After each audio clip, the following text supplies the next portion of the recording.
කෙනෙක් ලස්සන ළමෙක් මේ ළමයා මට එකපාරට ටික සැරට කියනවා මට මොනවත් වෙන්න ඕනේ මම බැලුවා මම මේ බලෙන් උපදෙස් දෙන්නද මෙයා දැන් මේ ඇවිල්ලා තියෙන්නේ මට අම්මා කිව්වා වෙලාවේ සන්නස මම මෙයා බලෙන් අපි එක්කන් ආවේ එයා එන්න බෑම කිව්වා මම හේතුව හැම තැනම ගිහිල්ලා දැන් එයාට එපා වෙලා දැන් එයාට කිසි විශ්වාසයක් නැහැ නිසා කොහෙවත් යන්න කැමති නැහැ කියලා මම කිව්වා පුතේ ඔයා අනිත් හැමතැනම කිව්වාගේ කය සනීප කරගන්නනේ.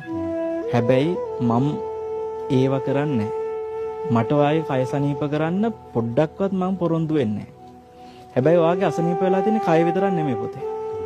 ඔයාගේ කයත් අසනීපයි හිතත් අසනීපයි. මට ඔයාගේ හිත සනීප කරන්න පුළුවන්. දෙකෙන් එකක් හරි සනීප වෙන එක ඔයාට සැපක්නේ. ඒ නිසා කය ඔහොම තීච්චායි අපි හිත සනීප කරගන්නම උපදෙස් දෙන්නම් කියලා. මම ඒකට චූටි උපමාවක් කිව්වා.